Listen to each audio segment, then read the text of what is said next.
Now the second aspect of adaptability is that natural systems are redundant. They use redundancy to solve many different types of problems. And there's different kinds of redundancy in nature. There's simple redundancy, when you just have repeated parts, like that centipede has many copies of its walking legs, so it loses a couple, no big deal.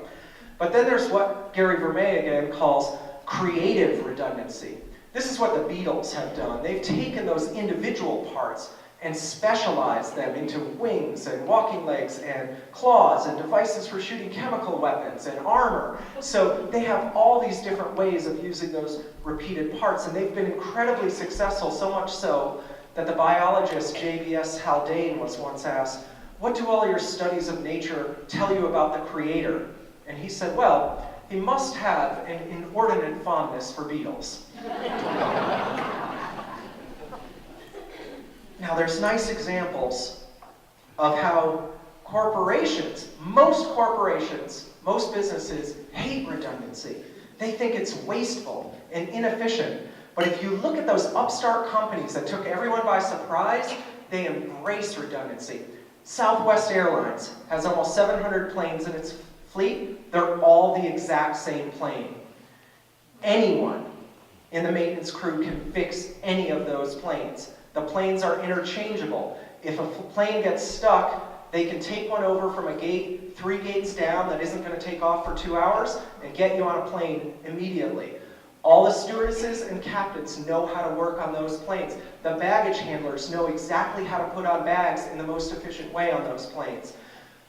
They are so committed to this that they just took over AirTrans and got 150 other kinds of planes. And they were so eager to get rid of those that Delta said, "Oh, we want those planes." They said, "Fine, you can have them and we'll paint them in Delta colors for you." It was like a Trojan horse they were giving Delta, because Delta has 12 different kinds of planes. And God forbid if you're on a flight that has a maintenance problem and you've got to get some Airbus technician from France to fix your plane. Southwest avoids that problem. Geico uses a different kind of redundancy. They use the creative redundancy. Now, everyone in marketing will tell you, you got to have a brand image and stick with that brand image and drive it home. Well, Geico did the complete opposite thing. They were a nowhere, just out of bankruptcy insurance company. Remember, insurance, and I'm sorry to any insurance salesmen out there, it's not a specialized product. The insurance Geico sells is no different than Farmers Insurance or any other company. So you've got to figure out a way to get some market share.